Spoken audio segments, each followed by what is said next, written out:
Hi, I'm Than Bennett. Thank you for listening to The Equipped. Faith Radio podcasts are only possible because of your support. Thank you for giving and for sharing with a friend.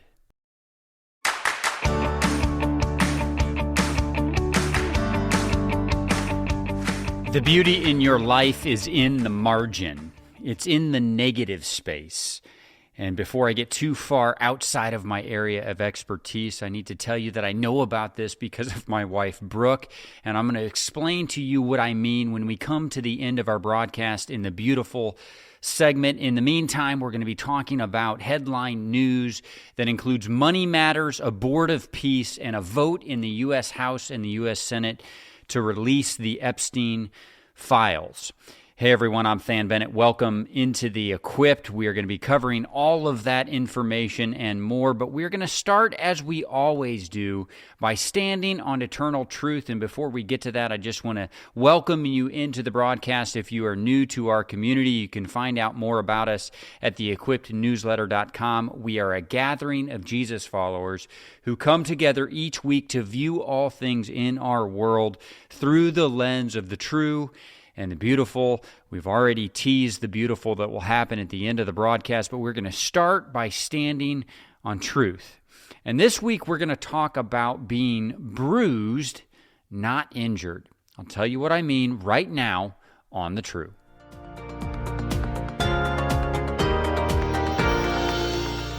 Every parent knows this dilemma well. Your son or your daughter has just come in from maybe playing in another area of the house or playing outside, and they are hurt, or at least they believe they are hurt. They are in some sort of pain or discomfort, and it is your job to determine the severity of that pain or that injury. In our family, we have come to adopt a tool of sorts that has helped us through this. It's an expression. It's the expression bruised, not injured. And this began when our children were participating in youth sports, but it's carried through all sorts of different things. It's carried through to maybe some scrapes that are picked up through explorations through the woods. It has certainly been applicable to our youngest son's favorite adventure-themed recreation program. It's really awesome. He gets to participate in things like Castle Siege and Capture the Flag, and interspersed in those adventures are biblically based themes, biblically based lessons that are passed on to him. But the basic idea is that positive experiences in our life often come with bumps in the road and, dare I say, scrapes or bruises on our knees or elbows, and sometimes just our egos. And it can be difficult as a parent to pull those things apart, to distinguish one from the other. But it is very important to distinguish bumps and bruises from true injury. And here's an example of how this might play out as our youngest son returns from one of his Castle Siege adventures. He might say, "Dad, I broke through the castle gate." And I'll say, "That's great, son. What's that on your knee? Your knee looks a little scraped up. Are you okay?" And my son will respond, "Oh yeah, I'm bruised, not injured." It sounds trite.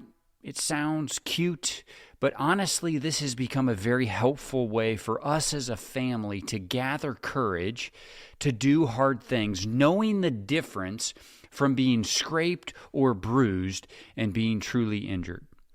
And I'm sure if you're a parent, you can relate to this, because Brooke and I are constantly wary about things that could actually harm or injure our children. We've been accused of being helicopter parents in some form or fashion in this regard, but our concern about injury or harm includes certainly physical injury, but more importantly, spiritual injury. And that's a healthy concern. It's one that we don't want to diminish or be rid of, but it's also one that can easily convince us, if we're not careful, to keep our children out of the very things that are necessary for their own growth and for their own increased and growing capacity to impact the world around them. It's very easy to view the prospect of having a bump or a bruise or a scrape as being the same thing as risking real injury. Now, I should tell you, we've had real injuries too. We're going to set that aside for another conversation. There are certainly real injuries, but this distinction is very real and important. An injury requires immediate attention. An injury requires recourse, and an injury always requires care. But a bruise is very simply and very often a byproduct of having taken on a difficult task. Risk of injury is something that we as parents should work to appropriately mitigate. And when our children suffer real injury, it always necessitates care. In fact, I want to pause there for just a moment because this is something that one of our news stories that is going to follow is going to bring us a critical reminder of out of Isaiah 1:17. We are always to defend the oppressed. We are always to provide care to those who are genuinely injured. And first and foremost among that list are our children. An injury is something to be taken seriously and to provide care to. And by the way, bruises can be injuries too. Bruises can be signs that injuries have occurred.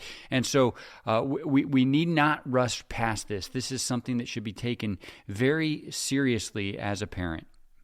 But I think we as in the equipped also need to be growing in our capacity to willingly risk a little bruising or a bump or a scrape as a result of being intentionally and proactively engaged with the sometimes difficult assignments of the gospel. Our children experience scrapes and bruises as a result of playing sports or adventuring in the woods. And in the same way, all of us as Jesus followers, if we are going to take the commands of Jesus seriously about how to live, we're going to get a little scraped up. The Jesus way is going to include 1 or 2 bruises along the way. And if we're not careful, the prospect of a bruise is going to keep us on the sideline. And so here's the truth that I want you to consider today. To effectively follow Jesus in all that he has commanded of you, it is going to be necessary to know the difference between a bruise and an injury. An injury needs care, while a bruise is sometimes simply evidence of having been in the trenches of the gospel of Jesus Christ.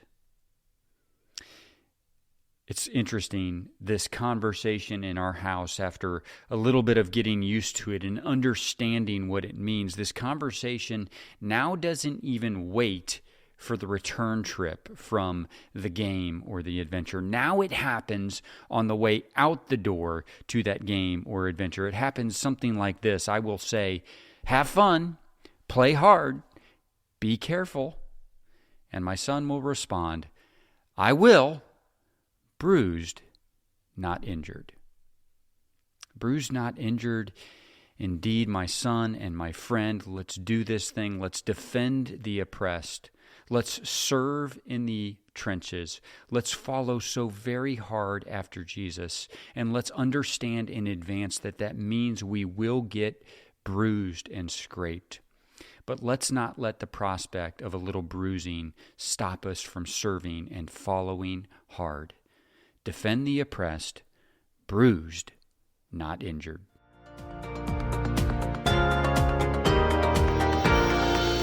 Bruised, not injured, praise God. And here we go. Our leading headline story this week is about money matters. There were several headline stories this week that might potentially impact your family economics. The first one is that the U.S. government finally reopened after a 43-day shutdown. It was the longest shutdown in U.S. history. The agreement that was passed by both the House and the Senate and signed by the President funds part of government through the rest of the fiscal year, which is the end of September.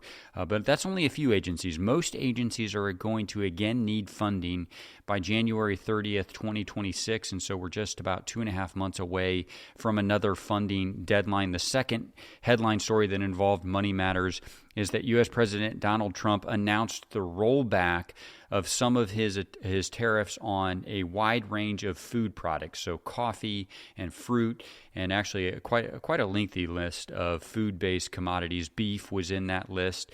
The third story is that the U.S. Mint ceased production of the penny, so they will not be making any more pennies. And as we zoom out a little bit to consider how we should both analyze and respond to these stories from an eternal perspective, these are stories that actually you will likely notice a tangible impact in the near term in your life. On the first story, the end of the government shutdown means that government will return operations and programs to, quote, normal. Whatever normal is, that is what those programs are going to return to.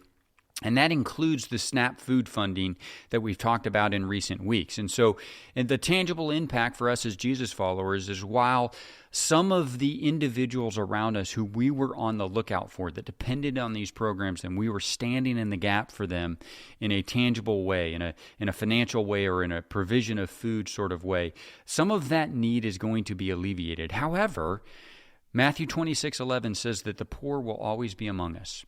The hungry will always be with us. And so even as these programs return to normal, let's continue to be aware of where need presents itself around us. The second story about the limited rollback of tariffs, this will likely reverse some of the upward pressure that had been on food and some of the other named commodities in this rollback. But it's not going to eliminate all of them. The broader tariffs remain in effect, and there are other pressure points that are raising prices higher. And so you will continue to see that impact in both directions. Maybe some relieve pressure on some products and sustain pressure on others. And then when it comes to the story about the U.S. Mint ceasing production of the penny, the U.S. Mint says that there are plenty of pennies in production and that businesses should continue to price products down to the cent if they want and use the penny in regular commerce. But over time, if production does not resume, I think you can expect some collecting to start taking pennies out of circulation. You can also expect to see businesses gradually over time phase out the use of the penny in what they will accept. And so you might see pricing start to rise to round to the nickel eventually. And so taken together, I think these money-related stories are a reminder to us to store up treasure in heaven. Matthew 6:19 through 21. There is more wealth accumulated here on earth than at any other time in human history. There's more material wealth than we have ever known before. And even in the face of that, these three stories are an example of how fleeting earthly wealth and earthly material, the acclamation of those things, the accumulation of those things, how fleeting it is. And so when you go to the grocery store this week and you note the fluctuating prices of grocery, maybe some are down because of the rollback of tariffs. Maybe others are up because they were not on the list of tariffs that have been rolled back. Or maybe you start to notice a decline in the frequency of penny sightings. When you see these things, let's remember where we are storing up our treasure. We're storing it up in heaven. And let's remember to prioritize care for the needy around us. As I was considering these stories and considering how we should respond to them, the image that kept coming back to my mind was that of the heavenly feast of the Lamb. One day, my friend, we will all gather in eternity. We will be in the presence of the bridegroom. And we will be feasting at the heavenly feast of the Lamb. No more hungry, no more tears, no more wanting, no more poor. All of the glory given to our Lord Jesus Christ. And I think as we engage with these money-related stories this week, we can set our eyes now on that day. We can set our eyes on that day, and it will help us to faithfully navigate the turbulent economic winds of our present home.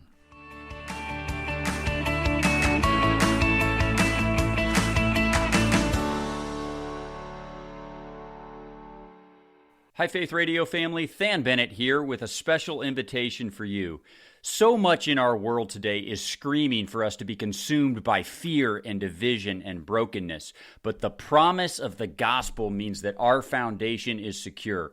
We should live not from a place of fear, but instead our lives should be marked with power and with love and with sound minds. And so every week I'm sending out the Equipped newsletter. Every issue opens with truth from God's Word. From that vantage point of truth, we look at a handful of current events in our world. We do it not to simply consume information, but we do it looking for opportunities for the gospel of Jesus Christ to inject love and healing and redemption into those who need it. We close every issue with a simple reminder of something that is beautiful in our world. I want to invite you to join our community. You can sign up at theequippednewsletter.com. That'll trigger an email back to you. Just click to confirm. Again, it's theequippednewsletter.com. I'll see you there.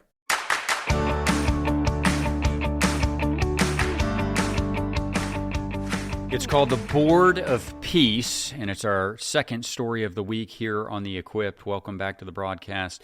The United Nations Security Council approved this week by a vote of 13-0. By the way, there are 15 members of the Security Council. Russia and China abstained from this vote. But the vote was 13-0 to approve the U.S.-led plan that establishes a Board of Peace. Now, the Board of Peace is intended to govern the rebuild of Gaza. It is going to be composed of an international coalition led by the United States, chaired by the President of the United States. And its eventual aim is to establish a Palestinian state. Now, that is a goal that Israel does not support, but it is the stated goal of this board. And U.S. President Donald Trump has said there will be many additional related announcements in the coming weeks. He posted to social media, "Congratulations to the world." You and I are commanded to seek peace and to pursue it. Psalm 34:14. It's a concept that we have talked about regularly on this broadcast, but we need to understand what true peace actually is. And in the vein of physical war, the end of war and the ensuing efforts to sustain a physical peace, those are things that should be welcomed. But even as we welcome those things, we need to be clear-eyed about the limitations of a human effort such as this one. This is a human effort to sustain long-term peace, and that is that goal is a noble one, right? But we need to be clear-eyed about the reality that true peace means far more than just the absence of war. The end of war brings about a physical peace, but it does not bring about a true and lasting eternal peace. And so as we acknowledge the benefits that will hopefully come out of this Board of Peace and that will hopefully come out of the end to the current war between Israel and Gaza, and as we pray that that would sustain, I want us to begin to think about what it means, what it can mean for us to offer true peace to those who are coming out of this war-torn region. What can you do to offer that relationship with Jesus Christ to those who are in the region? I would say that each one of us can and certainly should pray. James 5:16 says, "The prayer of a righteous person is powerful and effective." This is not a throwaway. This is not something that we do because we can't think of anything else or better to do. This is the leading edge of the effort to provide eternal and lasting peace to those in the region. It is the most impactful thing that we can do. We should and we must pray. I think we should also make it a priority to regularly consider how we can advance the gospel into the hearts and minds of those who are so desperately needing it. This is true for those in the Middle East region. It's true for those all around the world. It's true for those on your block. You are the chosen vessel for this mission. This is the Great Commission out of Matthew 28. But perhaps you are the one that is supposed to physically stand in front of those who are coming out of this war-torn region. Perhaps you are the one that is supposed to be in the Middle East sharing the good news of the gospel. If God issues that call, will you go? Perhaps you are supposed to be the one that enables another to do it. We were blessed to hear the message of someone who is moving to the Middle East region to be a full-time missionary. Perhaps supporting her is what our family is called to do. What are you called to do to make sure that the good news of the gospel of Jesus Christ is presented to those in this region and provides them with an opportunity to take hold of true and lasting peace? As you think about this story this week and as this Board of Peace is established, Let's together consider how we are to contribute to this true and lasting eternal peace. There are millions now emerging from this war-torn region, certainly those in Israel and Gaza, but the broader region as well, who have been under the threat of this war, as they now emerge into what will hopefully be a physical peace that will last. What can you and I do to offer those people a true and a lasting peace that will extend into eternity?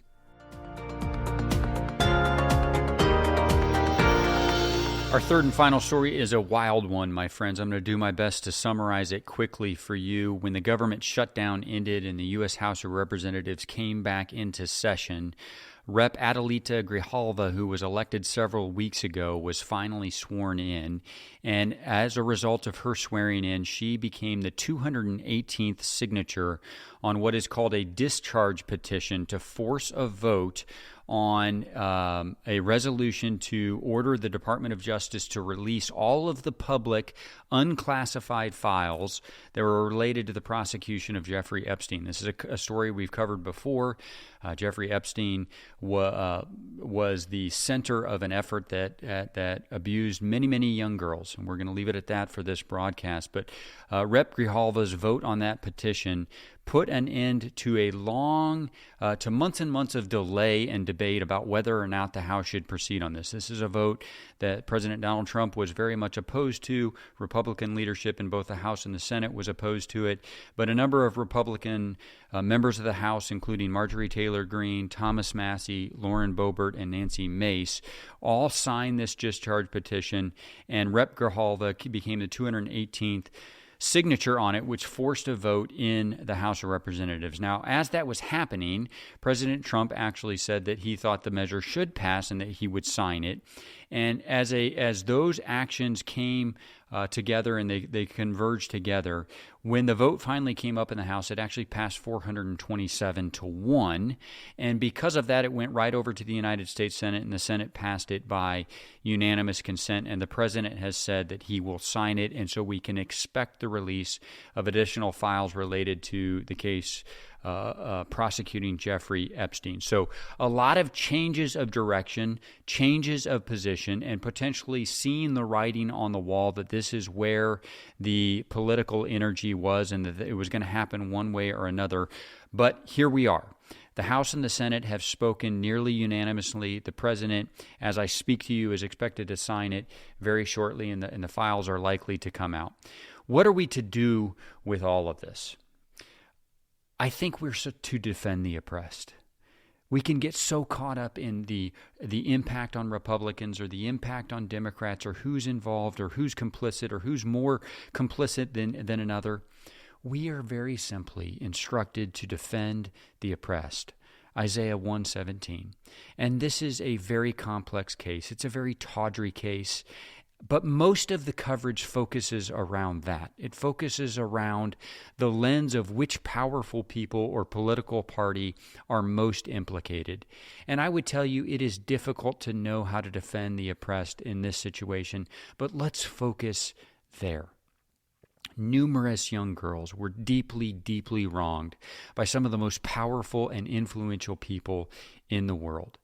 Those people, if convicted, should be held to account. Remember, the very same verse starts with our command to seek justice. We are to seek justice on the path to defending the oppressed. And so we in the equipped community should be pursuing that accounting, and we should do it regardless of its impact on partisan influence or control, whether that's perceived or actual. I'm here to tell you, I think if pursued to the end, it will cross over all sorts of partisan lines. There will be people involved that you have deemed an ally and that you have deemed a political enemy. All of them should be held to account in accordance with Isaiah 1:17. Let's let that be the message that emanates from us as Jesus followers. Jeffrey Epstein facilitated a deep evil on his victims, but he was not the only perpetrator, and all of us should be defending the oppressed by standing in favor of the administration of justice for all others who were involved.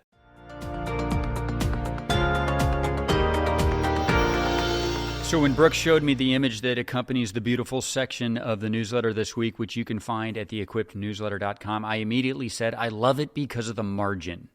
And she said, no, it's not margin, it's negative space.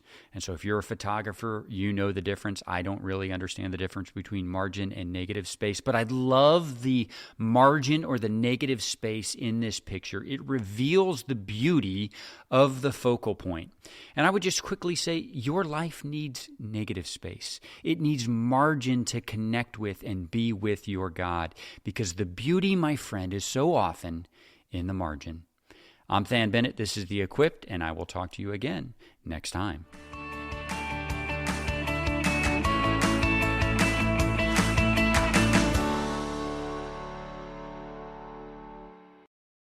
Thank you for listening to this conversation from The Equipped. These conversations are available because of your support. Become a supporter now at myfaithradio.com.